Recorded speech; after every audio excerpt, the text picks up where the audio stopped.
हिंदूंना ते हिंदू आहेत की नाही असं विचारून गोळ्या घालण्यात आल्या निष्पाप हिंदूंना. कारण हा जो पहिला एअर स्ट्राईक झाला तिथेच पाकिस्तान थांबू शकला असता, पण तसं झालेलं नाही आहे. तर अशा प्रकारे त्यांचं वेळोवेळी शुद्ध मराठी भाषेमध्ये कंबरडं मोडलं आपण. 22 वर्ष झाले आमचं लग्न होऊन, पण अद्याप आम्हाला पाकिस्तानने नागरिकत्व दिलेलं नाही. असा एक हजारो स्त्रियांचा मोठा वर्ग भारतामध्ये सापडला. एक राष्ट्र म्हणून संपूर्णतः अपयशी ठरलेला पाकिस्तान कुठलीही मूल्य जगापुढे मांडू शकत नाही. इतर राष्ट्रांनी सुद्धा पाकिस्तानकडनं धडा घेण्याची गरज आहे की कसं नसावं आपण. हा जो पैसा आज चीन पुरवणार पाकिस्तान्यांना, ज्या शस्त्रास्त्रांनी तुमच्या जवानांचा जीव जाणार आहे, हे आपण त्यांच्या खिशात घातलेले पैसे आहेत. ते आत्ताही लढतात एकाच गोष्टीचं की आम्ही सगळे इस्लामी आहोत. 4-5 दिवसांचा जो युद्धाचा होता किंवा ऑपरेशन सिंधूचं होतं, त्याच्यानंतर एक सामान्य माणसाने काय धडा घेतला पाहिजे. आमच्याकडे हे उपकरण ते उपकरण असं काही सांगण्यापेक्षा आमच्याकडे भारतीय सैनिक आहे की अनेक ठिकाणी पाकिस्तानचे झेंडे आदराने कोणीतरी उचलून घेत होतं जेव्हा आपण त्याचा निषेध करत होतो. त्याचं जे आहे ते इन्फॉर्मेशन वॉरफेअर आहे, कुठेतरी सायबर वॉरफेअर आहे, त्याच्यामध्ये आणखीन मीडिया वॉरफेअर आहे. पाकिस्तान आर्मीने गणवेशामध्ये त्यांना मानवंदना दिली, गार्ड ऑफ ऑनर दिला दहशतवाद्यांना त्यांच्या प्रेतयात्रेमध्ये. नमस्कार मंडळी, मी ऋषिकेश. गोळाबेज पॉडकास्टवर तुमचं खरं तर स्वागत आहे. आजची पहिली ना निसे माहिती आहे, पण थंबनेलून तुम्हाला आजचा विषय कळला असेल. आपण गेले 3-4 दिवस किंवा गेले 10-15 दिवस जे काश्मीर ऐकतोय किंवा ज्या वेगवेगळ्या घडामोडी आपण मीडियावर ऐकतोय, भारत पाक युद्धाच्या असतील किंवा आपल्या मनामध्ये या युद्धाला अनुसरून जे काही गोष्टी चाललेल्या आहेत, त्या सगळ्याच आज आपण बोलणार आहोत. आज आपल्यासोबत खरं तर आहेत सेवानिवृत्त लष्करी अधिकारी मेजर मोहिनी गर्गे. नमस्कार मॅम. नमस्कार. आणि आज आपण मॅमकडून बऱ्याचशा गोष्टी जाणून घेणार आहोत, कारण मॅमनी स्वतः काश्मीरमध्ये काम केलेलं आहे. त्याचबरोबर मॅमचा खूप असा वेगळा अनुभव आहे लष्करी सेवेमध्ये. तर आपण मॅमसोबत गप्पा म्हणून जाणून घेऊयात की भारत पाक युद्ध आणि या सगळ्या गोष्टींचा एक साधारण किंवा एक सर्वसामान्य माणूस म्हणून मला काय इम्पॅक्ट होतो आणि एक सर्वसामान्य माणूस म्हणून मी काय गोष्टी केल्या पाहिजेत. तर चला गप्पांना सुरुवात करूयात. नमस्कार मॅम, पुन्हा एकदा गोळाबेज पॉडकास्टमध्ये खूप खूप स्वागत आहे तुमचं. नमस्कार, खूप खूप धन्यवाद आणि आपल्या सगळ्या प्रेक्षकांना जय हिंद. जय हिंद. नक्कीच. पण आता सगळ्यात पहिल्यांदा सुरुवात तर करायचीच आहे, पण आत्ता जे आपलं ऑपरेशन सिंधू झालं त्याबद्दल तुम्हाला कसं वाटतं किंवा त्याबद्दल काय भावना त्या जाणून घ्यायला आवडतील सगळ्यात पहिल्यांदा. होय, खूप हा अगदी आत्ताच्या घडीचा खूप धगधगता असा प्रश्न आहे सगळीकडेच. आणि मला वाटतं कुठल्याही भारतीय स्त्रीला रोजचा अगदी सिंदूर लावताना सुद्धा या ऑपरेशनची आठवण यावी, एवढं हे समर्पक नाव ह्या ऑपरेशनला दिलं गेलं आहे. तर ह्या ऑपरेशननी खूप काही साध्य केलं आहे असं मी म्हणेन. कारण मुळातच पहलगामची जी घटना घडली 22 एप्रिलला, त्या घटनेतनं अनेक गोष्टी स्पष्ट झाल्या ज्या की कुठेतरी जनमानसामध्ये होत्या आणि सगळ्यांना त्या जाणवत होत्या एवढ्या वर्षांपासून, त्या स्पष्ट झाल्या. आणि त्याच्याही मागे थोडंसं जायचं झालं तर जनरल मुनीर जे पाकचे लष्करी प्रमुख आहेत लष्कराचे, तर त्यांचं जे अतिशय भडकवणारं असं वक्तव्य होतं आणि त्यांनी हा जो इरादा होता त्यांचा तो खूप चांगल्या प्रकारे स्पष्ट केलेला होता की हिंदू आणि मुस्लिम हे टू द कोअर म्हणजे पूर्णपणे वेगळे आहेत आणि द्विराष्ट्रवाद कुठेतरी त्यांनी त्या ठिकाणी उचलून धरला होता. आणि एखाद्या मुलाने आपली जिहादी मनोवृत्ती कुठेतरी पुढे आणावी आणि पर्सनल अजेंडा या आर्मीच्या थ्रू पूर्ण करून घ्यावा. तर अशा प्रकारे इतका भयंकर असं त्यांचं ते वक्तव्य होतं. आणि पाठोपाठ ही जी घटना घडली की हिंदूंना ते हिंदू आहेत की नाही असं विचारून गोळ्या घालण्यात आल्या निष्पाप हिंदूंना. तर ही खूप मोठी घटना होती आणि ते सगळं करूनही पाकिस्तानच्या कुरापती थांबलेल्या नव्हत्या, त्या एकामागे एक सुरू होत्या. आणि म्हणून जेव्हा लष्कर आपलं सज्ज झालं त्या ठिकाणी आपण हे जे ऑपरेशन सिंदूर आहे ते घडवून आणलं. ह्याची ठळक वैशिष्ट्य म्हणजे ह्याच्या बाबतीत कमालीची जी सिक्रेसी पाळली गेली, म्हणजे याला ऑपरेशनल सायलेन्स म्हणतो, हा खूप गरजेचा होता. कारण आधीच याचा जर बोलबाला झाला असता तर त्याचे परिणाम आपल्याला मीडियाचं वॉरफेअर सगळ्यांना माहिती आहे ते काय झालं असतं, त्याचा ऑपरेशनल इफेक्टिव्हनेस किती राहिला असता ह्याच्याबद्दल शंका आहे. त्यानंतर ज्या चप्पळपणे हा एअर स्ट्राईक करून आपलं सैन्य परत आलं वायुसेनेचं, तो चपळपणा असेल. आणि एवढ्या सगळ्या स्पीडमध्ये सुद्धा जे अचूक वेध घेतले गेले ह्यांनी एकूणच भारतीय वायुदल असेल, संरक्षण दल असतील, यांची इफिशियन्सी पुन्हा एकदा सिद्ध झाली. आणि त्या ऑपरेशनमध्ये एअर स्ट्राईकमध्ये अतिशय महत्त्वाची अशी लष्करी तळं आपण उद्ध्वस्त केली. आपण जर काश्मीरचा इतिहास पाहिला तर मागच्या 2 ते 3 दशकांमध्ये इथे खूप मोठ्या प्रमाणावरती अतिरेकी प्रशिक्षण केंद्रही प्रस्थापित झालेली होती, ज्याच्यातून अजमल कसाबसारखे अनेक अतिरेकी तयार झाले होते आणि त्यांनी फक्त भारतालाच नव्हे तर सगळ्या जगाला दहशतवादाच्या विळख्यात कुठेतरी ते कारणीभूत होते आणण्यासाठी. तर अशा प्रकारच्या लष्करी तळांवरती जेव्हा आपण म्हणजे तळं उद्ध्वस्त केली तर हे फक्त भारतासाठी नाही तर मला वाटतं इतर देश सुद्धा भारताच्या प्रती कुठेतरी कृतज्ञ पाहिजे. तर एवढ्या मोठ्या प्रमाणावरती हे ऑपरेशन झालं आणि ह्याच्यामुळे भारताचा एक आत्मविश्वास सुद्धा दिसून येतो की कुठेही त्याच्यानंतर जे पाठोपाठ आपण ऑपरेशन सिंदूर अंतर्गत हे सगळं पुढच्या ज्या कारवाया केल्या त्यासाठी सुद्धा भारताचा संयम वेळोवेळी चेक केला गेला पाकिस्तानकडनं. कारण हा जो पहिला एअर स्ट्राईक झाला तिथेच पाकिस्तान थांबू शकला असता पण तसं झालेलं नाही आहे. तर त्याच्या पाठोपाठ जो सतत गोळीबार सुरू झाला सीमेवरचा आणि त्यांच्या ज्या कारवाया म्हणजे वाढत गेल्या, जसं आपण म्हणतो की 1965चं युद्ध हे आर्टिलरी वॉर होतं, तोफगोळ्यांचं ते युद्ध होतं, तसं आत्ताचं युद्ध हे ड्रोन्सचं युद्ध म्हणता येईल. हा जो सगळा जे ऑपरेशन्स होतं तर एकामागनं एक असे सगळे ड्रोन्स आणि इतर सगळे शस्त्रास्त्र ते डागण्यात येऊ लागले. त्याच्यामुळे आपला संयम वेळोवेळी आपल्याला सोडावा लागला, आपण भाग होतं ते म्हणजे आपल्याला.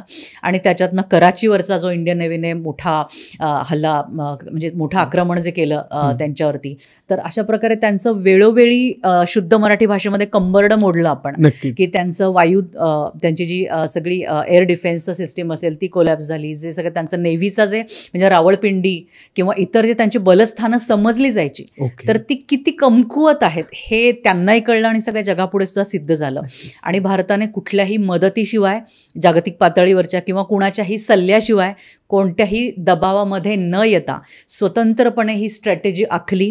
ती अतिशय चांगल्या पद्धतीने आणि चांगल्या स्पीडने ती अंमलामध्ये आणली आणि एक अपूर्व असा आत्मविश्वास आपल्या संरक्षण दलांनी दाखवला. ह्या बाबतीत आपण सगळे नागरिक सुद्धा त्यांच्या प्रती आपण कृतज्ञ राहिलं पाहिजे.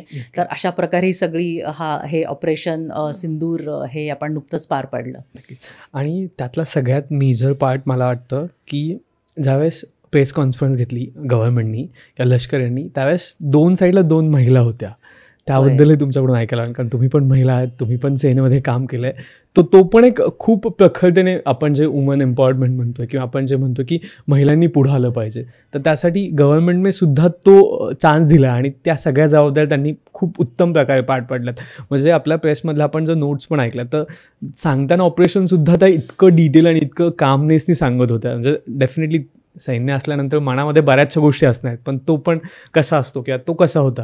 हो, खरोखर तो अतिशय रोमांच आणणारा क्षण असा होता. म्हणजे आमच्यासाठी सुद्धा, कारण त्या आमच्या बहिणी होत्या आहेत, म्हणजे आर्मी आणि वायुदलामध्ये काम करणाऱ्या कर्नल सोफिया कुरेशी आणि विंग कमांडर व्योमिका सिंग अचानक त्या दिवशी आल्या.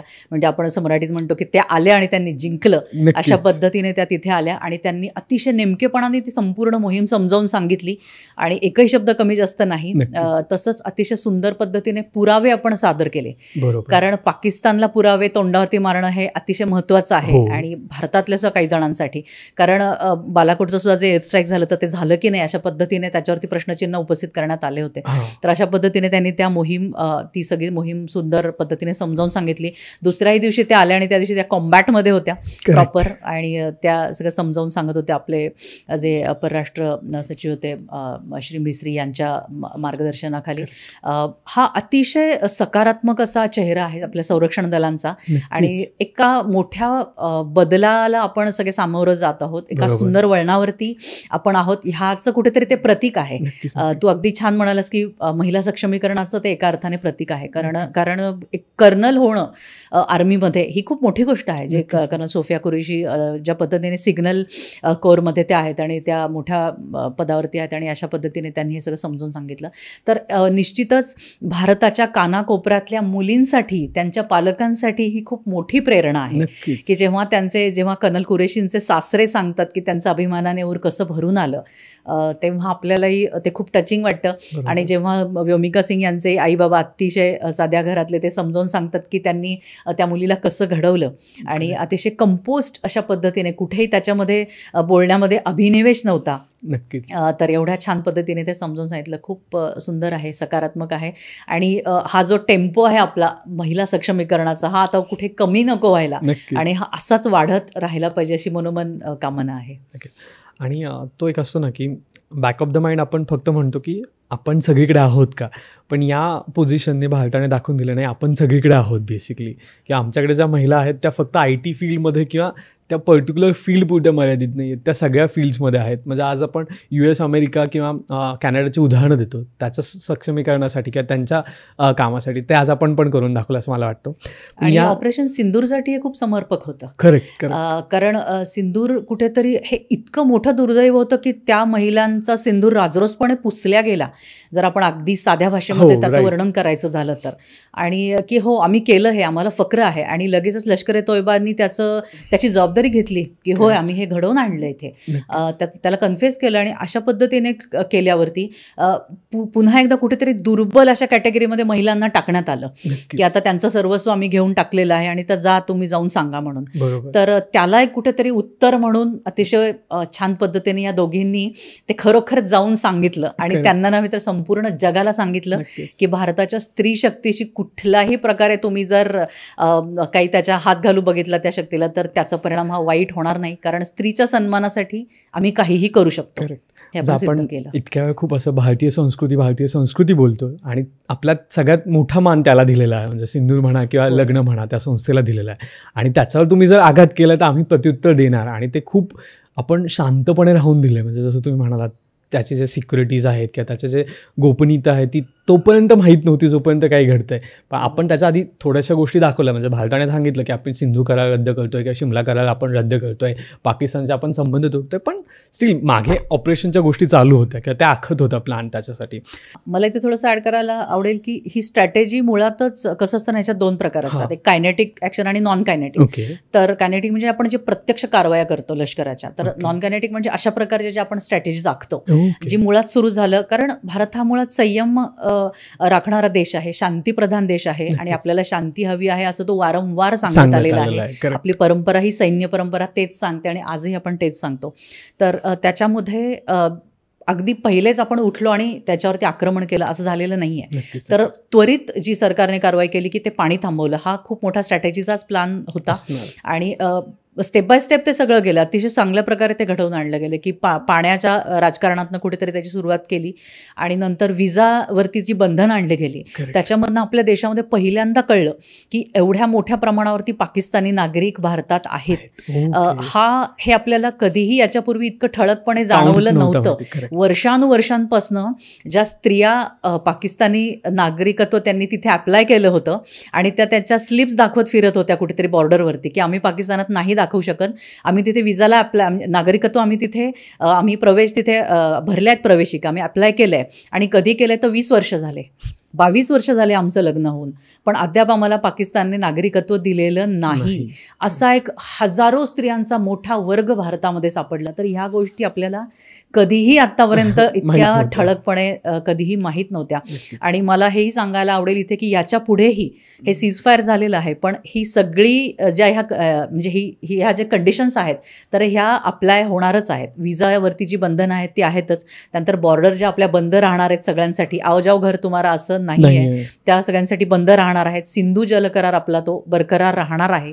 तर ह्या सगळ्या कंडिशन्स आहेत, त्याच ह्याच्यावरती आपण ते सीजफायर करत आहोत. आपली शस्त्र ही म्यान नसणार आहेत, ती उगारलेलीच राहणार आहेत. नक्कीच त्याच्यावर यायचंच आहे. पण आता जसं तुम्ही सिंधू करार सांगितला किंवा शिमला करार सांगितलं, तो एक्झॅक्टली काय होता आणि आता सीजफायरनंतर सुद्धा तो कसा राहणार हे जर सांगितलं समजून एक सामान्य नागरिकासाठी तर आवडेल. कारण आम्हाला त्याच्यात खूप द्विधा मनस्थिती आहे की माझ्यासारख्या काही सामान्य नागरिकाला न्यूजवरून काहीतरी वेगळं ऐकायला मिळतं आहे आणि स्टेटमेंटनुसार एवढंच माहिती की फक्त पाणी थांबवलं आहे, पण त्याचा लॉंग टर्म शॉर्ट टर्म असा काय इम्पॅक्ट होणार आहे पाकिस्तानला आणि भारताला सुद्धा. अच्छा, त्याच्यामध्ये टेक्निकल याच्यामध्ये जाण्यापेक्षा मी एकच गोष्ट त्याच्याविषयी महत्त्वाची सांगू इच्छिते. कारण हा विषय आता वारंवार येतोय की अरे आपण पाणी थांबवलं होतं नदीचं आणि त्याच्यानंतर काल परत आपण पाणी सोडलेलं आहे त्यांच्याकडे. तर ह्या बाबतीत खूप मोठा शॉक आपल्याला सगळ्या जनमानसामध्ये मिळतो. तर मला पुन्हा हीच गोष्ट अधोरेखित करावीशी वाटेल की अनप्रेडिक्टेबिलिटी जी आहे हीच सगळ्यात महत्त्वाची भारताची स्ट्रॅटेजी आहे ओके. की कधी ते पाणी सोडलं जातंय आणि कधी ते रोखलं जातंय ह्याच्याविषयी कुठलेही नियम किंवा शिस्त आपण पाळणार नाही आहोत. आणि हीच भीती किंवा हा दबाव आहे, हे दबाव तंत्र आहे ओके. पाकिस्तानवरती. तर अशाच पद्धतीने आपण ते पुढे नेणार आहोत. 1960 साली आपण औदार्याने हा खरं करार केला आणि मान्य केलं की आपण आपला जो सुजलाम सुफलाम देश आहे आणि काश्मीर आणि पंजाब हा नद्यांच्या बाबतीत संपन्न प्रदेश आहे आणि भारताची संस्कृतीच मुळात हे सांगते की आपल्यापुरतं आपल्याकडे आहे ना, मग जर शिल्लक असेल तर ते दुसऱ्याला द्यावं. तर ह्या औदार्याने आपण पाणी पुरवठ्याचा हा सगळं करार जो आहे 1960 साली आपण केला होता. पण खूप वर्षांनी आणि हे सैन्य दलाच्या अनेक वर्षांपासून मनात होतं की अशा प्रकारची ठोस पावलं ही घेतली जावीत, पण ती कधीच घेतली गेली नव्हती. आणि अशा प्रकारच्या स्ट्रॅटेजीची खूप आवश्यकता होती. प्रत्येक युद्ध हे रणांगणावरती लढलं जात नाही, तर अशा प्रकारे ते पाण्याच्या माध्यमातून लढलं जातं किंवा इतर माध्यमातून तेवढ्याच परिणामकारकतेने ते लढलं जातं.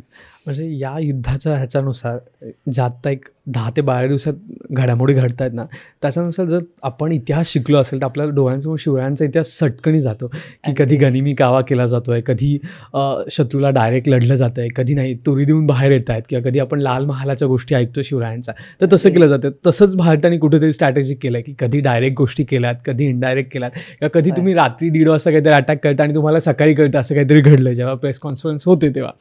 तर नक्कीच. आणि मला फक्त यावेळी सांगायला खूप छान मुद्दा इथे तू सांगितलास आणि ह्या मुद्द्याशिवाय खरं तर हा पॉडकास्ट अपूर्ण आहे असं मी म्हणेन की आपल्याला छत्रपतींची आठवण होती, हे होते. मुळातच आपण भारताचा जर युद्धाचा इतिहास पाहिला किंवा युद्धनीतीचा इतिहास पाहिला, म्हणजे साधारण महाभारतासारखी जी युद्ध होती पूर्वी घडायची कधी आधीच्या काळामध्ये, तर ती धर्मयुद्ध असायची.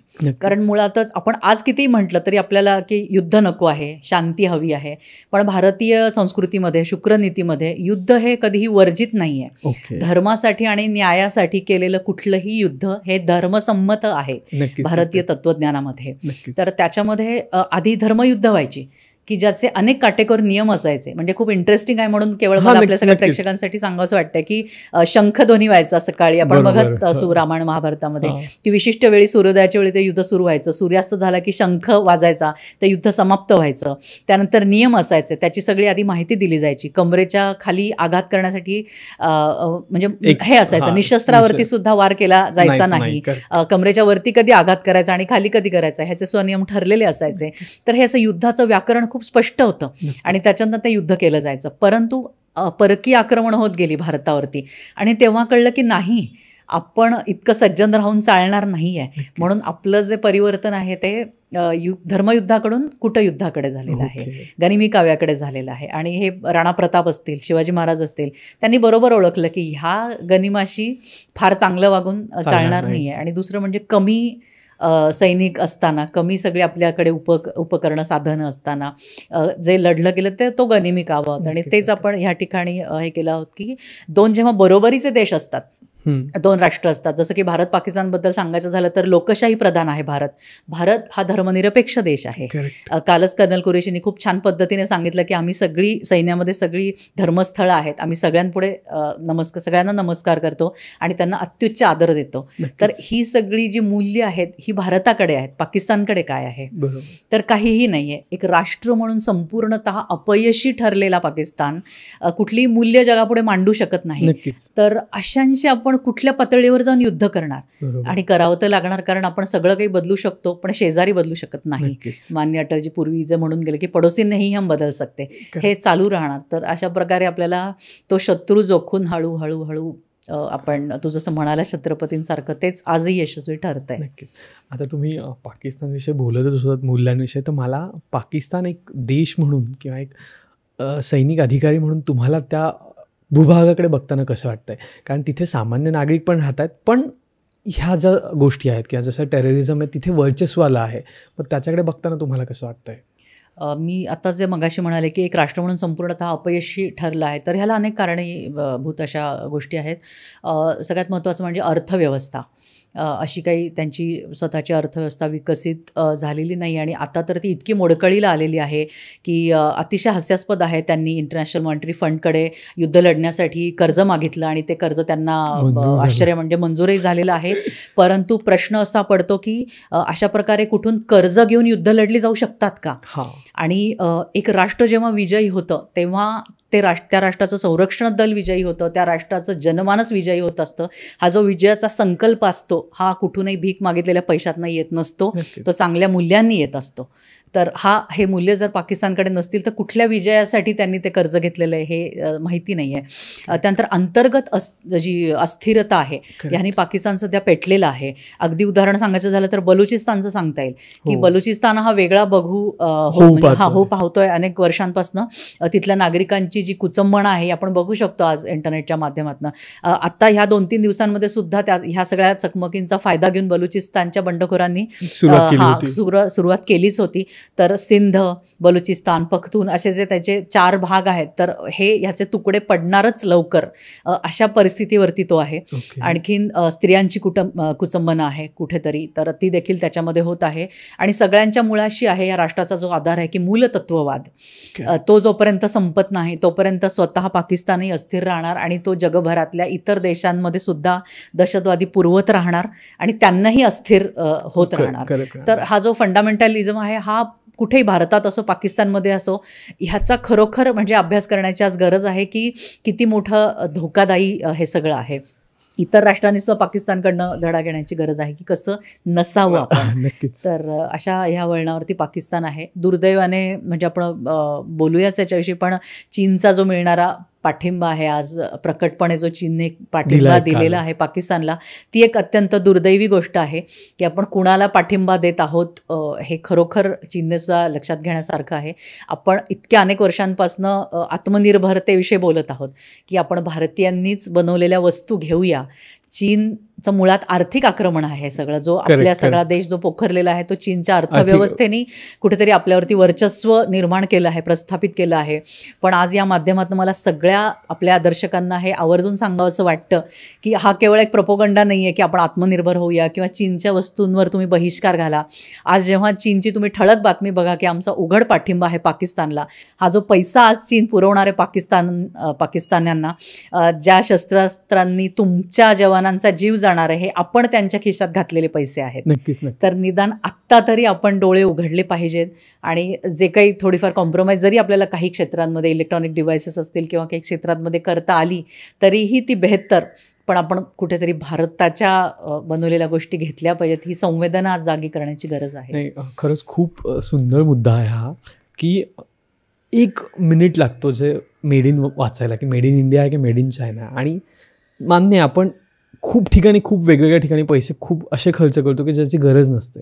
जर खर्च करताना थोडंसं चेक केलं की मेड इन इंडिया आहे का, ठीक आहे 2 रुपये एक्स्ट्रा असतील तरी चालेल मला, पण माझ्यासाठी माझ्या जवानांना ही केलेली हेल्प आहे.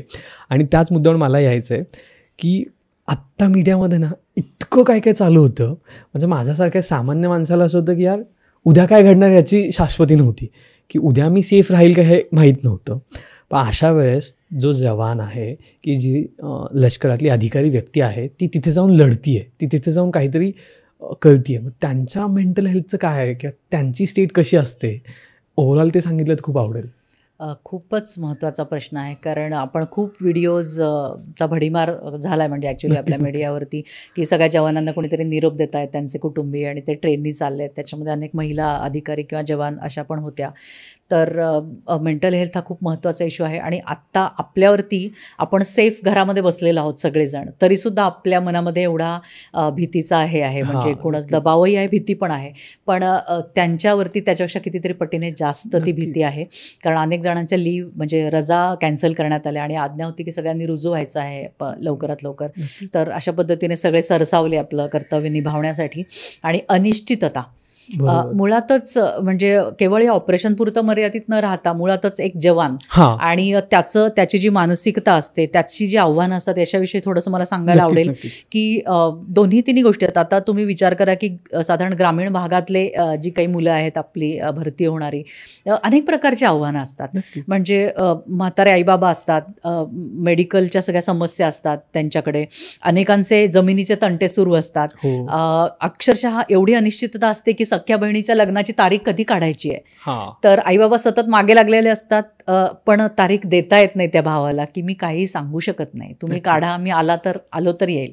म्हणजे तुम्ही इमॅजिन करा की ह्यातनं कशा प्रकारची त्यांचं हे होत असेल. आणि हे तर म्हणजे ही एक आघाडी झाली की कौटुंबिक बाबतीमध्ये बायको असते, म्हणजे मुलं असतात त्याच्यामध्ये. काही तुम्ही अतिशय हृदयद्रावक अशा घटना आपण बघत असतो की काहींची मुलं जन्मायच्या आतच ते जातात किंवा ते त्यांना बघता येत नाही. काहींची खूप छोटी मुलं सोडून परवा सीमेवरती सगळे जॉईन झालेत. तर असंख्य ह्या सगळ्या गोष्टींचा एक प्रेशर असतंच मनावरती. आणि जे ऑपरेशनल सगळ्या गोष्टी असतात तिथे जॉईन व्हायच्या आणि तिथे ड्युटी पार पाडायच्या. तर युद्ध तर एक गोष्ट झाली की प्रत्यक्ष चकमक, पण हाय अल्टिट्यूड एरियाज म्हणजे ज्या अतिशय उंचावरती जे भाग असतात तर तिथे म्हणजे नॉर्मली ड्युटी देणं सुद्धा खूप कठीण असतं. म्हणजे जेव्हा स्नोफॉल व्हायचा, आता मलाही तो अनुभव आहे की सगळीकडे स्नोफॉल असायचा, तेव्हा तुम्ही 2 पावलं चालूही शकत नाही, गुडघ्यापर्यंत तुमचा पाय जातो खाली. आणि अशा पद्धतीने तुम्ही वरती चढता, वरचे काही पोस्ट असतात तर त्याच्यावरनं ड्युटी देता, सगळ्या बाकी इतर पोस्टवरती तुम्ही सतत अलर्ट असता. तर हे नॉर्मल म्हणजे दैनंदिन जे कामं असतात तीच इतकी आव्हानात्मक असतात, तर चकमकीपर्यंत तर मी जातच नाही. तर तिथे ह्या प्रकारची तुमची सगळी उपकरणं तुम्हाला फंक्शनल ठेवायला लागतात, स्वतःचा फिटनेस मेंटेन करायचा असतो. आणि हा पीस स्टेशनमध्ये पण एक खूप छान इंटरेस्टिंग प्रश्न सगळे विचारतात की जेव्हा युद्ध नसतं तेव्हा तुम्ही काय करता, तेव्हा तर काही नसेल ना. तर ह्या सगळ्यांना म्हणजे अक्षरशः हा प्रश्न विचारला जातो. तर तेव्हा मला त्या विधानाची पुन्हा आठवण करून द्यायला लागते की जे जास्त घाम गाळतात, जास्तीत जास्त घाम जे गळतात ते त्यांचं कमी रक्त युद्धभूमीवरती सांडतं. आणि हे खरोखर तंतोतंत खरं आहे म्हणजे आपल्या सैन्याच्या बाबतीमध्ये. तर पीस स्टेशन आणि फील्ड स्टेशन असे आलटून पालटून युनिट्स जात असतात की 2-3 वर्ष सीमेवरती, 2-3 वर्ष शांतता पूर्ण भागामध्ये त्यांची ते सगळं युनिटच शिफ्ट होत असतं.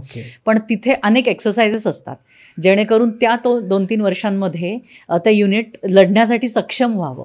तर त्याच्या दुप्पट एक्सरसाइजेस इकडे सुद्धा असतात. तर त्याच्यामुळे तयारी ही कायम असते, सतर्कता कायम असते. तर अशा प्रकारे कितीतरी एक्सरसाइजेसमधून तो जवान तयार होत असतो. आणि अगदी फ्रँकली सांगायचं तर मेंटल हेल्थ हा विषय आत्ता सैन्य दलांमध्ये सुद्धा खूप ह्याच्याविषयी म्हणजे जागृती होत आहे. आम्ही परफेक्ट आहोत असं मी म्हणणार नाही, कारण अनेक अशा घटना घडत असतात सैन्यामध्ये सुद्धा ज्या की अलार्मिंग आहेत आजही, की अच्छा ह्याच्याकडे आपल्याला लक्ष देण्याची गरज आहे. खूप मोठा दबाव ह्या सगळ्या जवानांवरती आहे ड्युटी निभावतानाचा. तर हे होऊ नये म्हणून संवाद एक कुठेतरी मोकळा झाला आहे सध्या, म्हणजे होऊ बघतोय. कारण एक अधिकारी आणि एक जवान तर ह्यांचं जे नातं होतं हे एका अर्थाने पाहिलं तर खूप सुंदरही आहे. भारतीय सैन्यामध्ये जे नेतृत्व आपण करतो, अधिकारी लोक आम्ही जे करतो ते आणि आमचे जवान, हे खूप चांगलं नातं आहे. पण ते अधिकाधिक प्रॅक्टिकल आणि मोकळं होत आहे. सो त्याचा निश्चित चांगला परिणाम हा जवानांचे मेंटल इश्यूज जे आहेत ते कळण्यासाठी होऊ शकेल.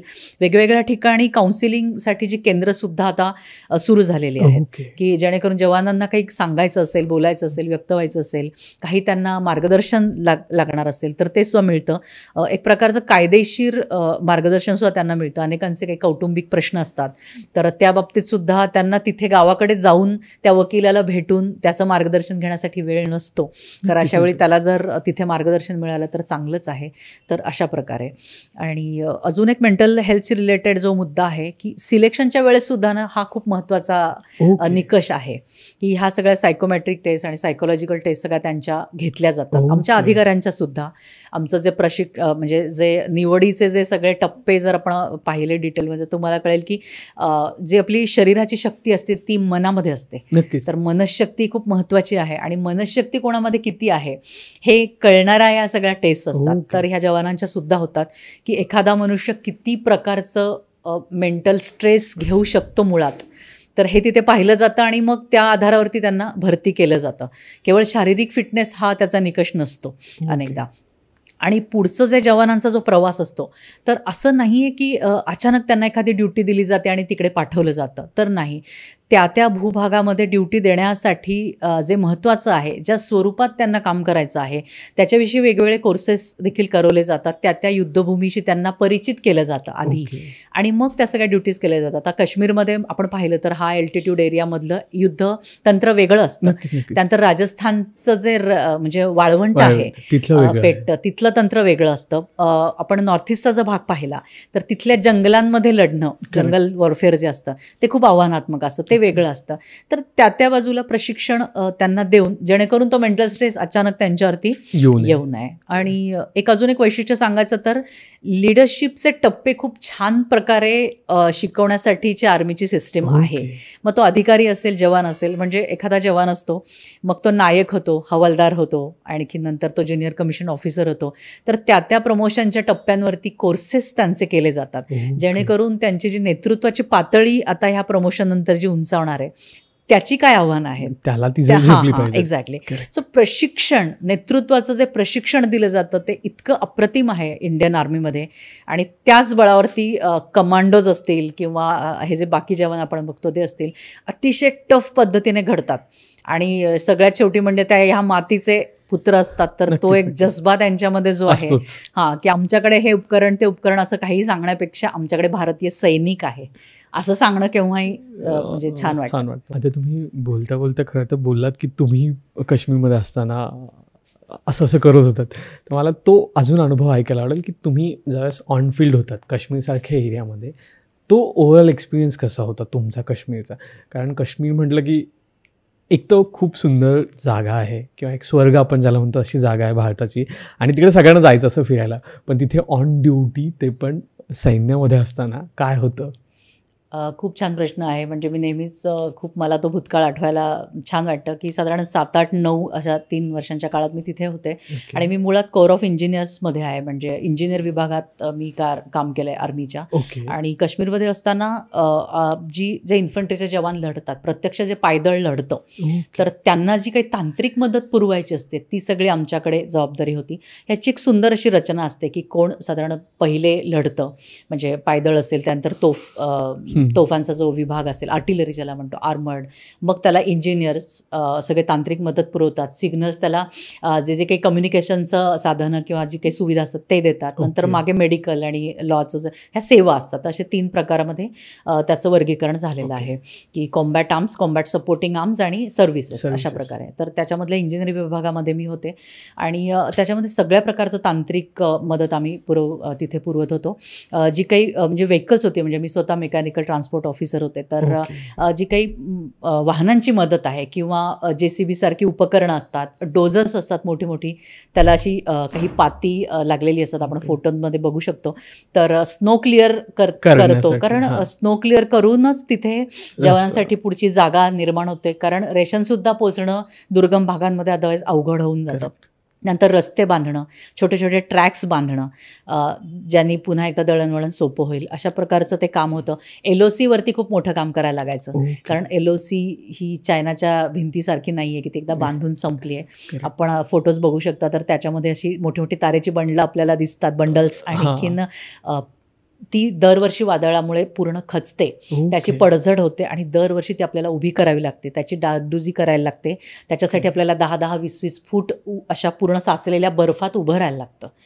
तर अशा प्रकारचं हे काम होतं आणि मला खूप सांगायला अभिमान वाटतो की माझे जवान हे सगळं करायचे किंवा आम्ही आमच्या विभागाकडे सगळं काम होतं. आणि बॉम्ब डिस्पोजल करायचं असेल, IEDs जिथे कुठे सापडल्या त्या डिफ्यूज करायच्या असतील, रोड बॅरियर्स लावायचे असतील, किंवा ज्याला भूसुरुंग म्हणतो, माइन्स, अँटी टँक माइन्स किंवा अँटी पर्सनल माइन्स असतात, तर त्या निकामी करणं आणि त्या पेरणं दोन्ही पण, पूल बांधणं वेगवेगळ्या ठिकाणी. तर अशा प्रकारची पुलं आम्ही तिथे बांधलेली आहेत. तर असं खूप जिथे जिथे तंत्रज्ञान आहे तिथे तिथे तो सपोर्ट देणं. आणि काश्मीरचा विषय तू जो निघालास तो खूप जिव्हाळ्याचा प्रश्न आहे, कारण एका हातात सृजन आणि एका हातात संहार असं घेऊन आर्मी फिरते काश्मीरमध्ये. कारण आर्मी फक्त तिथे लढण्यासाठी जात नाही, तर अतिशय आत्मीयतेने काम करते. आणि तिथे ऑपरेशन सद्भावना म्हणून एक चालवलं जातं, ज्याच्या अंतर्गत आर्मी तिथल्या नागरिकांसाठी खूप चांगलं काम करते, त्यांच्या कल्याणासाठी. ज्येष्ठ नागरिक असतील, विद्यार्थी असतील, मुली असतील, मग ते पाण्याचे पॉईंट्स बसवणं, त्यांच्यासाठी दर्या ओलांडण्यासाठी त्यांना सुविधा व्हावी म्हणून पुलं बांधणं, त्यांना आश्रय घेता यावा अशा प्रकारची शेड्स बांधणं, काही सिव्हिल स्ट्रक्चर्स उभी करणं, अशा विविध प्रकारच्या म्हणजे एक प्रकारे मोहिमाच असतात त्याला सद्भावनेसाठी त्या मोहिमा असतात. तर आर्मी हे काम हिरिरीने करते आणि अशा अनेक प्रोजेक्टचा भाग मला होता आलं. तिथल्या जनतेशी म्हणजे पूर्णपणे संपर्क मला साधता आला, त्यांच्यामध्ये फिरता आलं. तर हे खूप छान असं म्हणजे आठवणी आहेत. आता जनरली तुम्ही तुमचे काश्मीरचे अनुभव सांगितलेत, पण त्याच्यानंतर आज असं दिसतंय की पहिल्यांदा काश्मीरी नागरिक अपोज करतोय टेररिझम म्हणा किंवा पहिल्यांदा काश्मीरी नागरिक अशा काही हल्ला झाल्यानंतर बंद पुकारत आहेत. म्हणजे ही एक सद्भावना आहे की एक पॉझिटिव्ह भावना आहे आपल्या सगळ्या देशासाठी की त्या लोकांनी आता तो बदल जाणवतोय. मग त्याबद्दल तुमचं काय मत आहे? हो, खूप सकारात्मक बदल हा घडताना दिसतो. कारण मी ज्यावेळी काश्मीरमध्ये होते त्यावेळी वातावरण हे भारतीय नागरिकांसाठी तर विरोध करणारं होतंच तिथलं. प्रसंगी सैन्य दलावरती सुद्धा दगडफेक व्हायची आमच्यावरती, प्रत्यक्ष जी आम्ही झेललेली आहे. अशा प्रकारचं विरोधी की आर्मी चले जाओ अशा प्रकारचं तिथलं वातावरण होतं.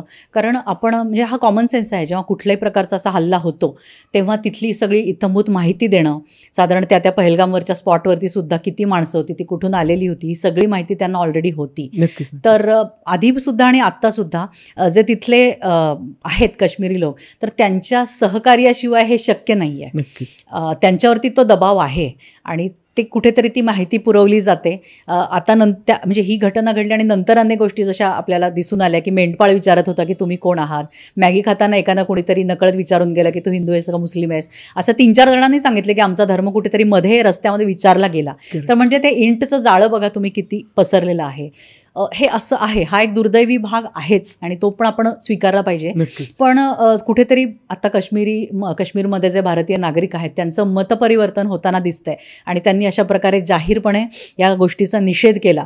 तर ह्याची नोंद म्हणजे घेतलीच पाहिजे आपण. आणि आम्ही काश्मीरमध्ये असताना कुठलीही जेव्हा अशा प्रकारची मोहीम व्हायची तर म्हणजे माझ्या बाबतीत असं घडलेलं आहे की ती मोहीम झाली आणि मी जेव्हा माझ्या युनिटमधनं जिप्सीमध्ये आम्ही सगळे निघालो आमचा ताफा, तेव्हा संपूर्ण रोडवर अशा बायका झोपलेल्या असायच्या अर्धा किलोमीटर वगैरे. संपूर्ण गावच्या बायका आडव्या पडलेल्या आहेत की तुम्ही जी इथे मोहीम केली त्याच्यामध्ये आमचे इनोसंट म्हणजे काही निरगस व्यक्ती पण आमच्या मारल्या गेल्या आणि जे की खरोखर सैन्य दलाच्या माहितीनुसार जे टेररिस्ट असायचे खरं तर आता आम्ही आर्मीच्या गाड्या पुढे जाऊ देणार नाही म्हणून माझ्याच गाडीपुढे हे सगळं झालेलं आहे. म्हणजे असे अनुभव असायचे सैन्यविरोधी.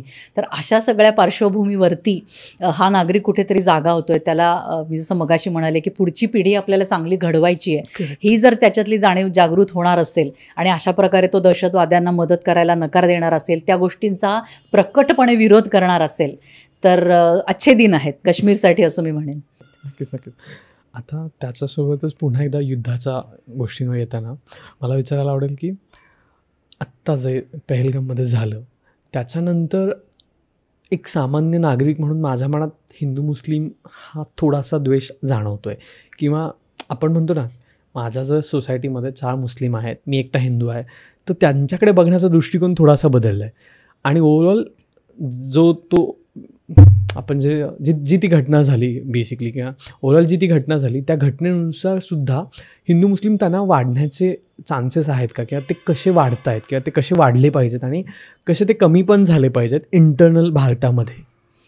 खूपच संवेदनशील विषयाला तू हात घातलेला आहेस बघ. आणि आता कसं त्याचं हे पुढे परिणाम कसे होतात ते आपण सगळेच बघूया. पण हा खरोखर विचारात घेण्यासारखा मुद्दा आहे आणि ह्याच्यासाठी एक सुंदर उदाहरण मी सुरुवातीलाच सांगू इच्छिते की कर्नल सोफिया कुरेशी ह्यांच्या अनेक मुलाखती आपण इंटरनेटवरती पाहू शकतो. आणि त्यांचे सासरे असतील, त्यांचे वडील असतील, तर त्या परवा इतकं छान म्हणाल्या की माझी पणजी ही झाशीच्या राणीबरोबर लढली होती आणि ती शौर्याची परंपरा घेऊन मी सैन्यात गेले आणि वयम राष्ट्र जागृयाम असा संदेश देत मला घडवलं माझ्या आजोबांनी आणि वडिलांनी. तर त्यांचे ते दोन्ही पण सैन्यात होते. अशा प्रकारे म्हणजे ते सगळं ऐकत असताना की असं काही हिंदू मुस्लिम वाद कुठे आहे असं जाणवतच नाही माणसाला.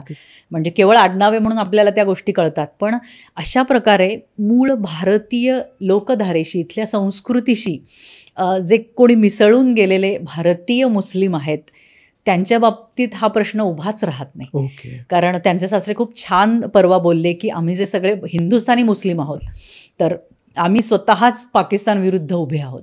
तर अशा प्रकारे असेल तर कसली भीती आहे किंवा कसलीच शंका मनात नाही आहे. शंका कुठे आहे किंवा ह्या प्रकारची भीती कुठे आहे तर ह्या लोकधारेशी प्रामाणिक जे नाही आहेत. आणि सगळ्यात महत्त्वाचा फरक म्हणजे आपल्यासाठी, इतर सगळ्यांसाठी आपण मग कोण म्हणजे संविधान प्रमुख मानणारे आहोत. म्हणजे कालच्या ब्रीफिंगमध्ये सुद्धा कर्नल कुरेशींनी सांगितलं की संविधानात्मक असंच हे म्हणजे संविधानाच्या उजेडातच पुढे वाटचाल ठेवणारं आमचं सगळे हे संरक्षण दलं आहेत.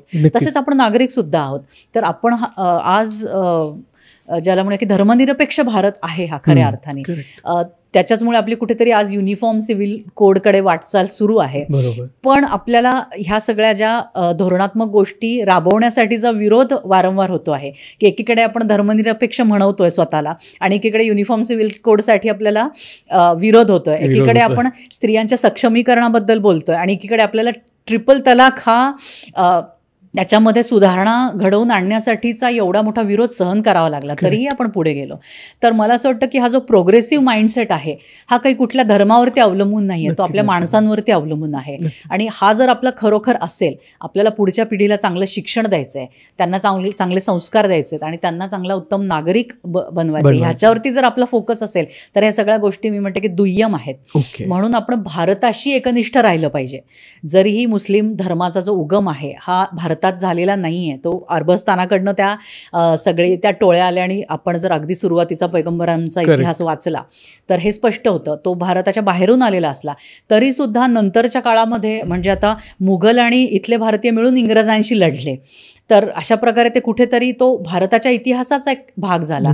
पण एवढ्या वर्षांनंतरही जर भारत पाकिस्तान क्रिकेट जिंकल्यानंतर म्हणजे पाकिस्तान हा क्रिकेट मॅचमध्ये जिंकल्यानंतर जर आपल्याला फटाके ऐकू येणार असतील आजही तर कुठेतरी हे अलार्मिंग आहे. आणि त्याचंच एक चित्र आपल्याला ह्या ऑपरेशन दरम्यानही जाणवलं की अनेक ठिकाणी पाकिस्तानचे झेंडे आदराने कोणीतरी उचलून घेत होतं जेव्हा आपण त्याचा निषेध करत होतो. तर अशी अनेक उदाहरणं आपल्याला ह्या सगळ्या मोहिमेदरम्यान जाणवली.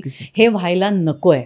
म्हणून हा वाद चिघळवणं किंवा हा वाद थांबवणं हे सर्वस्वी आपल्या हातात आहे की आपण देशाला प्राधान्य द्यायचं की धर्माला, हे प्रत्येक जणांनी ठरवलं पाहिजे. आणि आपण सगळ्यात पहिले भारतीय आहोत, राष्ट्रप्रथम हा आपला मोठं पाहिजे. कुठल्याही गोष्टीसाठी हा निकष पाहिजे की राष्ट्रप्रथम मी आहे का, ह्या माझ्या कुठल्याही कृतीतनं हे दिसून येतंय का. जर नसेल तर आत्ता ती वेळ आहे, दिस इज हाय टाईम. आपण आपला मूलतत्ववाद सोडून सुधारणा आपल्यात केली पाहिजे असं प्रकर्षाने जाणवतं. ओके, आता याचसोबत एक क्वेश्चन ह्याचा जोडीने येतो की एक मुद्दा येतो चर्चेचा, तो म्हणजे एक सामान्य नागरिक म्हणून मग मी काय केलं पाहिजे.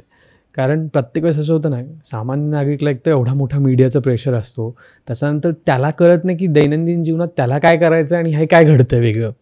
मग अशा वेळेस सामान्य नागरिकांनी काय केलं पाहिजे. फक्त एखाद्याला श्रद्धांजली दिली आहे म्हणून स्टेटस ठेवलं, झालं माझं काम, किंवा कुठेतरी कुठला तरी व्हिडिओ शेअर केला आहे, मग त्याची कुठली शहानिशा माझ्याकडे नसते ना. मग तो आजचा आहे का, तो 1960चा आहे का, तो AI जनरेटेड आहे, याची शाश्वती मला घेता येत नाही आहे. आणि मी तर इतका भोळा आहे की मला तो पगडा जो आहे हिंदू मुस्लिमचा त्याच्यातून बाहेर निघायला कळतच नाही आहे की कुठला राईट आणि कुठला लेफ्ट आहे. कारण तेवढं एज्युकेशन नाही आहे किंवा तेवढी अंडरस्टँडिंगच नाही आहे गोष्टींची. मग अशा वेळेस मी एक सामान्य नागरिक असं काय केलं पाहिजे. बरोबर, तू नकळत खूप महत्त्वाचे शब्द उच्चारलेस, लेफ्ट आणि राईट. तर याच्यामध्ये आपण कुठेही म्हणजे स्वतःला सतर्क ठेवणं खूप गरजेचं आहे असं मी म्हणते. कारण कुठल्याही प्रकारचा प्रोपोगंडा हा आपण ओळखला पाहिजे. आणि ह्या सगळ्या जेव्हा तुमच्या देशावरती, आपल्या देशावरती युद्धाचं सावट असतं किंवा अशा प्रकारच्या चकमकी होत असतात तेव्हा आपण स्वतःला सिव्हिलियन्स असं न म्हणवता आपण स्वतःला नागरी सैनिक म्हणवलं पाहिजे असं माझा आग्रह आहे. कारण कुठलंही सैन्य जेव्हा सीमेवरती लढतं तेव्हा ते सैन्य लढतंय असं नसतं, ते आपलं सैन्य असतं आणि आपण जबाबदार असतो. म्हणून सगळ्यात महत्त्वाचं म्हणजे नागरी सैनिक म्हणून आपलं कर्तव्य आहे की ज्याच्यासाठी आपले जवान प्राणपणाने लढत आहेत आज सीमेवरती, तर ज्यांच्यासाठी त्यांनी लढावं असे नागरिक आपण झालं पाहिजे. की ज्याच्यासाठी त्यांना वाटलं पाहिजे की हो, माझ्या ह्या देशासाठी, माझ्या या भावंडांसाठी मी जीवही द्यायला तयार आहे. एवढी मोठी जबाबदारी आपल्यावरती आहे. आणि आत्ताचं वॉरफेअर हे खरोखर मीडियाचंच वॉरफेअर होतं अशा प्रकारे. कारण आपण बघतो की युद्धांमध्ये सुद्धा जनरेशन्स असतात की पहिले दगड आणि लाकडाने माणूस युद्ध करायचा, मग कुठेतरी घोडेस्वारी आली, मग विमानं घडली गेली, मग मिसाईल्स डागले गेले. आणि आत्ताचं जे आहे ते इन्फॉर्मेशन वॉरफेअर आहे, कुठेतरी सायबर वॉरफेअर आहे, त्याच्यामध्ये आणखी मीडिया वॉरफेअर आहे, प्रोपोगंडाच आहे. म्हणजे एक खूप छान इंटरेस्टिंग गोष्ट आहे की हिटलरने त्याच्या काळामध्ये एक प्रोपोगंडा ऑफिसर असा नेमला होता की त्याचं काम फक्त प्रोपोगंडा सेट करणं आणि तो पसरवणं असं होतं. तर तसंच आत्ताच तो होत आहे. म्हणजे पाकिस्तानने धादांतपणे कॉन्फरन्स घेऊन की आम्ही इंडियाचे एवढे पोस्ट आम्ही त्यांच्या एवढ्या छावण्या आम्ही उडवल्या, एवढी तळं आम्ही उडवली, त्यानंतर एवढी त्यांची विमानं, आणि आपल्याला प्रश्न पडायचा की ही कधी आम्ही पाठवली विमानं, म्हणजे अशा प्रकारची तर आम्ही पाठवलीच नाहीत. त्यांच्या अधिकाऱ्यांना आज प्रश्न विचारले गेले की तुमचं काय काय ह्या मोहिमेबद्दल किंवा आजच्या चकमकींबद्दल तुम्ही माहिती सांगा. ते म्हणायची मीडिया आहे ना, तिथे बघून घ्या. तर अशा प्रकारे एवढ्या मोठा प्रोपोगंडावरती ते आधारित होते, कारण त्यांना पर्यायच नव्हता त्या बाबतीत, आणि आपण सगळे त्याला बळी पडलो. कारण आपल्या मानसिकतेवरती तो प्रोपोगंडा सतत म्हणजे त्याचा मारा होत होता, आणि कुठली गोष्ट सातत्याने वारंवार सांगितली तर ती खरी वाटायला लागते, असं आपलं जे मानसशास्त्र असतं ते असं म्हणतं. म्हणून सतर्क राहण्यासाठी आणि अपडेट ठेवण्यासाठी या सगळ्या गोष्टी आपण जरूर बघाव्यात. आपण सोशल मीडिया हाताळावा, आपण न्यूज चॅनल्स बघावेत, परंतु त्याच्या आहारी जाता कामा नये की मी तासनतास माझं काम सोडून, आता कुठेतरी सीमेवरती चकमकी झाल्यात, मग मी माझं सगळं काम सोडून मी आता टी व्ही समोरच बसून आहे. किंवा राष्ट्रभक्तीची व्याख्या थोडीशी आपल्याला पडताळून बघायची गरज आहे की माझ्याकडे आलेले जे काही जवानांच्या गौरवार्थ काही गोष्टी असतील किंवा प्रत्यक्ष चकमकीचे काही व्हिडिओज असतील, तर ते फॉरवर्ड करणं म्हणजे माझी राष्ट्रभक्ती आहे का? तर ती तिथेच थांबली पाहिजे. किंवा अनेकांना मीडियावरती असं गिल्टी वाटायला लागलं की मी तर आज सकाळपासून काहीच पोस्ट केलेलं नाही आहे, सगळीकडे युद्ध होते, मग आता मला काहीतरी पोस्ट केलं पाहिजे फेसबुकवरती, to show my support towards arm forces. हे असं काही नाही आहे. ह्याच्यातनं बाहेर या, ह्याच्यातनं जमिनीवरती या.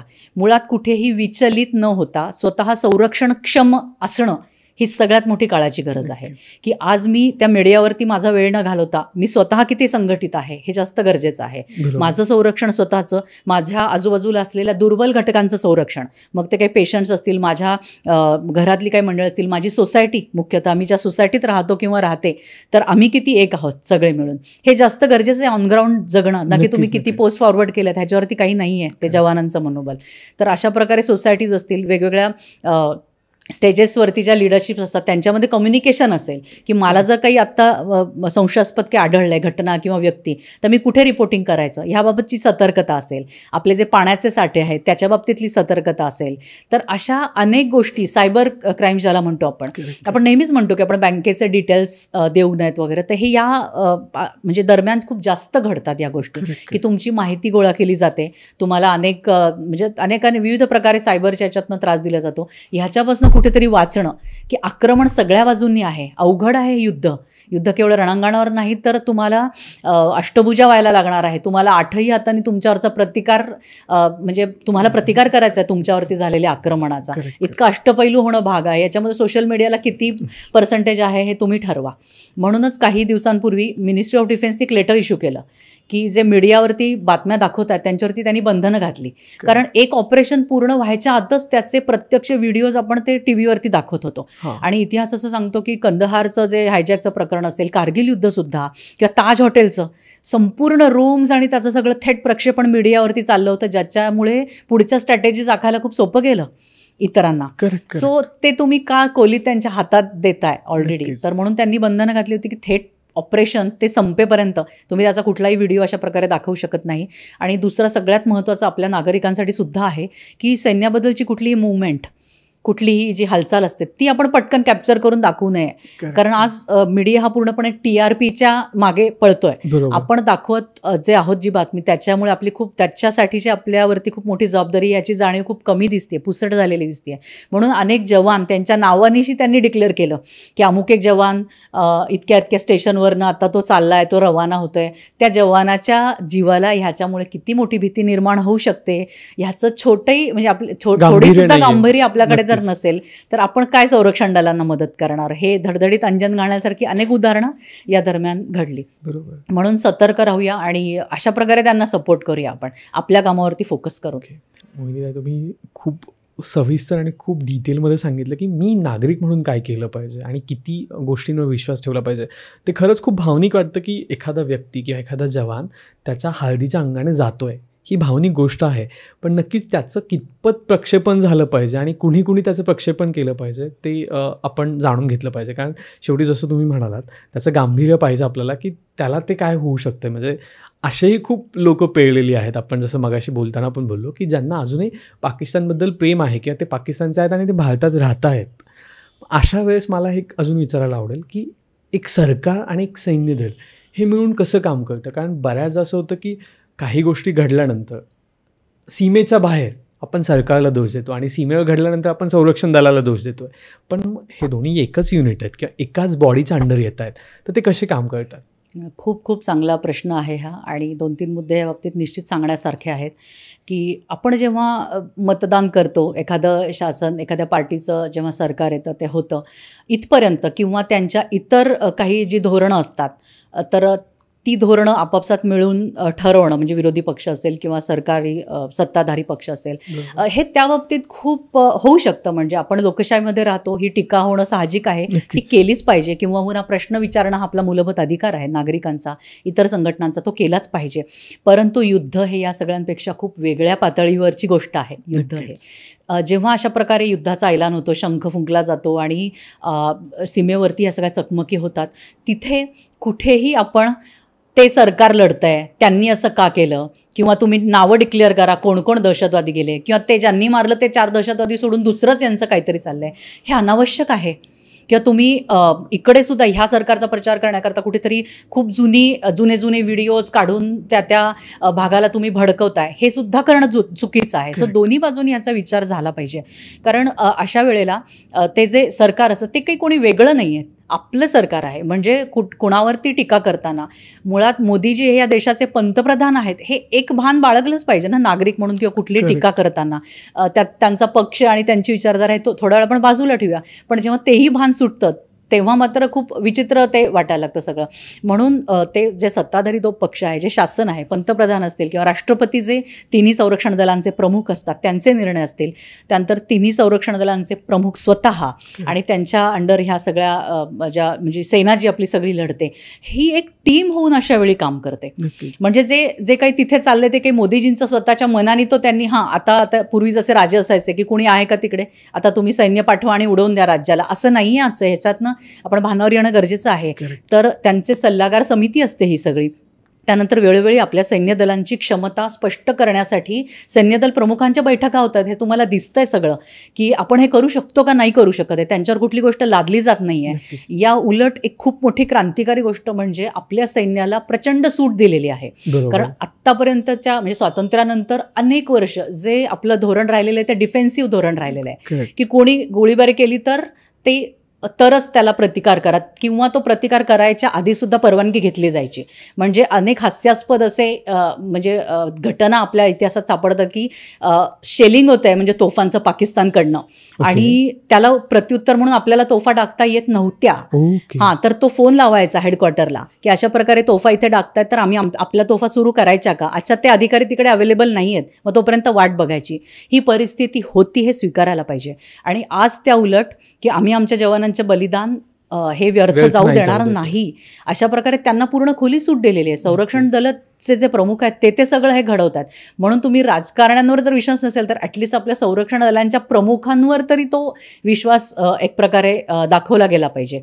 आणि असं कुठलंही राष्ट्र तुम्हाला दिसून येणार नाही की युद्धनीतीवरती म्हणजे आपलं नेतृत्व जी युद्धनीती घडवतं त्याच्यावरती टीका करणारं कुठलंही राष्ट्र तुम्हाला इथे दिसणार नाही. आणि मगाशी तुझं म्हणालास की हिंदू मुस्लिम वाद किंवा काय, तर ह्या बाबतीत देखील जी धर्मनिरपेक्ष पुन्हा आपल्या सरकारने व्यक्त केलेली आहे, तर ह्या बाबतीत उलट चित्र दिलं तर तुम्हाला कदाचित पटकन पटेल ते की दहशतवादाचा आणि आमचा काही संबंध नाही असा मुखवटा पाकिस्तान कायमच घालून आलेला आहे. आणि ज्यावेळी दहशतवादी तळांवरती हल्ले झाले आणि दहशतवादी मारले गेले, तर त्याही वेळेस जेव्हा COAS त्याच्यावरती लिहिलेला व्हिडिओ तुम्हाला सापडेल की चीफ ऑफ आर्मी स्टाफकडनं फुलं आलेली आहेत दहशतवाद्यांच्यावरती वाहायला, किंवा पाकिस्तान आर्मीने म्हणजे गणवेशामध्ये त्यांना मानवंदना दिली, गार्ड ऑफ ऑनर दिला दहशतवाद्यांना त्यांच्या प्रेतयात्रेमध्ये, अंतिम यात्रेमध्ये, त्यांच्या अंत्ययात्रेत. तर अशा प्रकारे दहशतवाद आणि पाकिस्तान आर्मी ती किती एकजुटीने राहते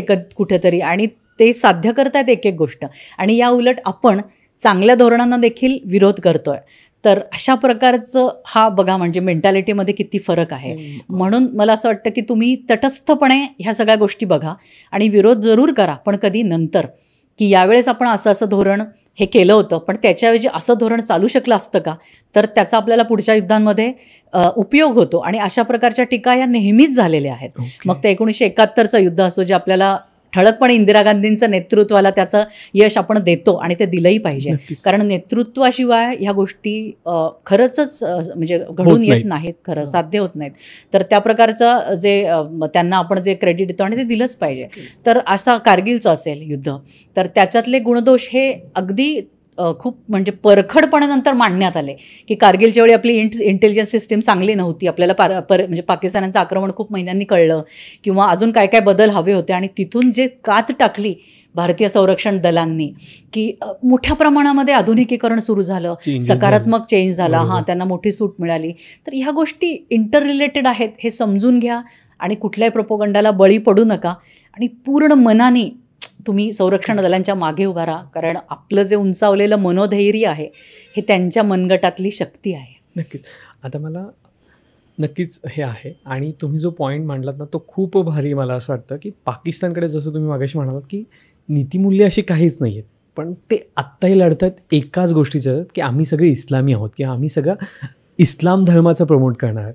जसं आपण धर्मनिरपेक्ष म्हणतोय पण त्यावेळेस आपण एकजूटता विसरतोय. कारण आपण राष्ट्रगीतातच म्हणतोय ना आपण की आम्ही जरी धर्मनिरपेक्ष असलो तरी आम्ही एकत्र आहोत, पण ती एकजूटता आपण कुठेतरी विसरतोय. मला वाटते असे काही इन्सिडेंट्स आले आणि आपण खूप डिटेल लेवलवर जाऊन तू काय केलं मी काय केलं याचा फंदात पडतो की या अभ्यासात पडतो जे नाही पडायला पाहिजे. आणि जो इस्लाम म्हणायचा तो इस्लाम शब्दापेक्षा मी जिहादी म्हणेल, कारण तो तिथे मूलतत्ववाद आहे. खरं तर मुळात कुठलाही धर्म अशा प्रकारे हे म्हणजे शिकवत नाही. तर त्याचं जे इंटरप्रिटेशन आपण करतो आणि त्यानुसार जे आपण ठरवतो की कोण काफिर आणि कोण नाही आहे आणि काफिरांना जगण्याचा अधिकारच जिहाद हा म्हणजे तो नष्ट करणं म्हणजे जिहाद आहे. तर ही जी कुठेतरी धर्मांध वृत्ती आहे ही जिथे कुठे असेल ती आपल्या देशासाठी नक्कीच सुरुंग पेरणारी आहे, जगासाठी घातक आहे. आता पण युद्ध थांबल्यानंतर सुद्धा काय गोष्टी घडत आहेत का? या 4-5 दिवसांचा जो युद्धाचा होता किंवा ऑपरेशन सिंधूचं होतं त्याच्यानंतर एक सामान्य माणसाने काय धडा घेतला पाहिजे असं तुम्हाला वाटतं? कारण तो पण घेणं खूप महत्त्वाचं आहे. झालं युद्ध संपलं नाही, आता असं नाही करून चालणार आहे, राईट? त्याच्यानंतर आपण काय धडा घेतला पाहिजे, आपण काय अंडरस्टँडिंग केलं पाहिजे आणि हे खरंच युद्ध थांबलं हे किती बेनिफिशियल होतं आणि त्याचा लॉंग टर्म इम्पॅक्ट कसा दिसणार आहे आपल्याला? मला असं वाटतं की आता दहशतवादाचं समूळ उच्चाटन झालं आहे वगैरे अशी विधानं नाही आहेत. नक्कीच आपण दहशतवाद कमी करू शकतो. तो मुळापासून या सगळ्या गोष्टींनी जाईल असं मला वाटत नाही. तो धुमसत राहणार हळूहळू, परंतु त्या क्षणी काही स्ट्रॅटेजिक गोष्टीसुद्धा आपल्याला करायला लागतात. आणि मी जसं मगाशी म्हणाले की ह्याच्यामध्ये संरक्षण दलांचाच हा मुख्य हे असतो, रोल असतो याच्यामध्ये. तर म्हणून याच्या मागची जी स्ट्रॅटेजी आहे तर ती त्यांना मोकळेपणाने ठरवायला दिली पाहिजे आणि तेवढा वेळ आपण सगळ्यांनी दिला पाहिजे. त्याच्या आधीच त्याचा जर आपण सगळीकडे मीडियावरती स्पेशली जो उहापोह बघतोय हा इतका अनावश्यक आहे, तर तो न करता आपण मोकळेपणाने त्यांना वेळ दिला पाहिजे. आणि दुसरी महत्त्वाची गोष्ट की ह्या ऑपरेशनमधनं मुख्य काय शिकायचं आहे तर सतर्कता. कारण ठीक आहे, सीमावर्ती भागामध्ये जेव्हा जेव्हा आक्रमण होत आहे किंवा ह्या गोष्टी घडत आहेत तर संरक्षण दलं आहेत आणि इतक्या छान कपॅसिटीने त्यांनी रिटॅलिएट केलं की we should feel extremely proud about it की आपण एवढ्या सुंदर एअर डिफेन्स सिस्टीम असलेल्या भारतात राहतोय की खरोखर आपल्याला गर्व वाटला पाहिजे. आणि त्याच्यामुळे एकतर आपण निर्धास्त झालं पाहिजे. जी एक विनाकारण आपण असं भीतीचं जे वातावरण आहे, बापरे आता युद्ध पेटेल, आता काहीतरी म्हणजे माझी मदतनीसुद्धा काल घरात आली, अरे आता चायनाने पाकिस्तानला सपोर्ट केला, आता खूप व्हायरसेस येतील आपल्या देशात. तर कुठलाही नेरेटिव्ह सेट केला जातो आणि तो हे केला जातो. तर अशा प्रकारे होऊ नये. आपण अंतर्गत सुरक्षिततेवरती जास्त भर दिला पाहिजे. कारण अशा प्रकारच्या विघटनवादी प्रवृत्ती असतात तर त्या कुठेही मानवर करू शकतात. म्हणून आपली वैयक्तिक सुरक्षितता म्हणजे अगदी साधी गोष्ट आहे की आपल्याकडे डिलिव्हरी बॉयज येत आहेत वेगवेगळ्या गोष्टी द्यायला, तर जिथे जिथे ज्यांना शक्य आहे तिथे आपण CCTV लावला पाहिजे किंवा त्याबाबतीत थोडीशी सतर्कता पाळली पाहिजे. आपण अनेक गोष्टींमध्ये गाफील राहतो आणि त्याचा परिणाम कुठेतरी मोठ्या प्रमाणावरती झाला तर तेव्हा आपण जागे होतो. तर तितकी वेळच नाही आली पाहिजे. आपल्या घरातले जे इन्फॉर्मेशन आहे ते कुठेतरी मोठ्या संघटनांना पुरवणारे आपल्या अवतीभोवती आहेत का, आपल्या घरात जे मदतनीस येत आहेत त्यांच्या स्वरूपात आपल्या घरात कोण घुसतंय ह्याच्याविषयी आपण सतर्कता बाळगतो का, तर नाही. असंच दुर्दैवाने त्याचं उत्तर आहे. ब्युटी पार्लरसाठी काम करणारे कोण कोण आपल्या घरात येत आहेत हे गृहिणींना माहिती असतं का? आपण ज्या पार्लरमध्ये जातो तिथे कुठल्या प्रकारचे कॅमेरे लावलेले असतात हे आपल्याला माहिती असतं का? अगदी साध्या पातळीवरती. इथून सुरक्षिततेला तडे जायला लागतात. हे एका रात्रीत होत नाही. वर्षानुवर्ष एखादी घडी बसलेली असते आणि त्याचा परिणाम कुठेतरी अशा प्रकारच्या आक्रमणांमध्ये होतो जेव्हा अंतर्गत सुरक्षिततेला सुद्धा तडे जातात त्यावेळेची गोष्ट. तर ह्याच्याकडे आपण जास्त लक्ष वेधलं पाहिजे जेणेकरून आपण स्वतःलाही कॉन्फिडंट फील करू की काही झालं तरी मी सक्षम आहे किंवा मी 4 मैत्रिणींना हात देऊ शकते, त्यांना मी मदत करू शकते. शाळा असेल, शाळेभोवतीचं वातावरण असेल, आपली मुलं कुठल्या वातावरणात जात आहेत, ती खेळायला कुठे जात आहेत, शाळेमध्ये काय कसं वातावरण आहे, अशा अनेक गोष्टी सामान्य पातळीवरती आपल्याला सहज करता येतात जे आपण करत नाही होत आज. तर ह्या सामान्य नागरिकांनी आज शिकल्या पाहिजेत आणि त्याची परिणती नंतर युद्धात होते. म्हणून युद्ध हे रणांगणावरती नाही. मी मला वाटतं 3ऱ्याच उदाहरण सांगते की युद्ध तेच आहे पण रणक्षेत्र वेगवेगळी आहेत आणि ते रणक्षेत्र म्हणजे आपलं घर सुद्धा आहे आणि आपलं स्वतःचं मन सुद्धा आहे. त्याच्यामुळे आपल्या मनशक्तीवरती काम करत राहणं की मी या राष्ट्राचा एक मूलभूत आणि सशक्त असा घटक आहे. म्हणून परवा एक खूप छान मला असं सांगावंसं वाटलं सगळ्यांना की आपण जसं आपण मगाशी म्हणालो ना की हे फॉरवर्ड कर ते फॉरवर्ड कर, तर एवढा मोठा इतिहास आपण घडवतो आहोत आज की दहशतवादाशी कॉम्प्रोमाइज नाही, आम्ही करणार नाही, 0 टॉलरन्स हा संदेश देण्याचा मोठा इतिहास आपण घडवत असताना आपण फक्त त्याचे साक्षीदार व्हायचं की हा व्हिडिओ फॉरवर्ड कर ते फॉरवर्ड कर का, तो इतिहास घडत असताना त्याचा एक भाग व्हायचं. नक्कीच हे आपल्यावरती आहे. हा मोठा फरक आपण जाणून घेतला पाहिजे आणि ही शिकवण आपण त्यातनं घेतली पाहिजे अशा प्रकारच्या आक्रमणांमधनं. आत्ता आपण जे ऐकलो की सीज फायर झालंय, एक्झॅक्टली ती टर्म काय असते म्हणजे ते समजून सांगायला आवडेल. कारण आम्हाला फक्त माहिती की जे न्यूजमध्ये ते परत सुद्धा मी खूप वेळा न्यूज बोलतो कारण सामान्य माणसाला तो एकच सोर्स आहे माहितीचा. त्याच्यामुळे सीज फायर झालं आहे पण मग एक्झॅक्ट काय असतं, ते काय आहे आणि कसं ते अंमल होणार आहे. ओके, तर सीज फायर म्हणजे काय? फायर सीज करणं म्हणजे युद्धबंदी. साधारण शस्त्र आपण ठेवायचं असा त्याचा अगदी ढोबळमानांनी सामान्य टर्ममध्ये अर्थ असा आहे. आणि ह्या ठिकाणी आत्ता काही पहिली वेळ नाही आहे सीज फायर व्हायची. कुठलाही युद्धविराम होतो त्याला ती टर्म वापरली जाते की आता युद्धविराम झालाय, आता संपलंय, आता जे काही पुढे आहे तो महत्त्वाचा आहे संवाद. तर आत्ता ह्या ऑपरेशन नंतरचा जो संवाद आहे आता 12 तारखेला होणार आहे 2 राष्ट्रांमध्ये, त्याच्याकडे आपल्या सगळ्यांचं लक्ष आहे. तर आता हा जो सीजफायर झाला खरं तर एका हाताने खूप मोठा धक्का होता त्या दिवशी सगळ्यांसाठी की जेव्हा ट्रम्प यांचं ट्विट आलं की आता भारत आणि पाकिस्तान यांच्यामध्ये सीजफायर डिक्लेअर झालेला आहे आणि पाठोपाठ पाकिस्तानी सुद्धा ती म्हणजे त्यांची भूमिका उचलून धरली की हो, त्याच्यावरती कन्फर्म केलं त्यांनी की आमचं सीजफायर झालेलं आहे. आणि तो अतिशय मोठा धक्का होता की इकडे भारतीय सगळे तलवार उपसून होते की आता POK घेऊनच राहू, आता युद्ध छेडेंगे आणि असं तसं वगैरे, आणि एकदम सीजफायर झालं. तर तो धक्का होता. पण ह्या सीजफायरमध्ये ची सुद्धा म्हणजे आत्ता जो सीजफायर झाला त्याची काही वैशिष्ट्य आहेत, याचा मी मगाशी पुसटचा उल्लेख केला की हा युद्धविराम नुसता युद्धविराम नाही आहे. तर यावेळी आपण म्हणजे पाकिस्तान समोर ठोस अशा कंडिशन्स ठेवलेल्या आहेत की बशर्ते हे होईल तरच हा सीजफायर अंमलात राहील, नसता नाही. आणि तो सीजफायर झालं आणि पुढचे 3-4 तास अतिशय थरारक असे गेले की आत्ता सीजफायरची घोषणा झाली आणि पुढे चकमकी सुरूच होत्या. म्हणजे मध्यरात्रीपर्यंतच्या बातम्या ह्या अक्षरशः मोठ्या प्रमाणावरती ड्रोन्सवरचा हल्ला असेल किंवा गोळीबारी असेल हे सुरूच होतं सगळीकडून. तर अशा प्रकारे त्या सीजफायरला काही अर्थ आहे का नाही अशी आपल्याला मनस्थिती होती आपली. तर तो सीजफायर झाला. म्हणूनच त्याच्या आधी 5 वाजेला जे आपण डिक्लेअर केलं की आत्ता आम्ही ॲक्ट ऑफ वॉर डिक्लेअर करतोय. म्हणजे काय की any terror attack will be considered as an act of war and will be responded accordingly.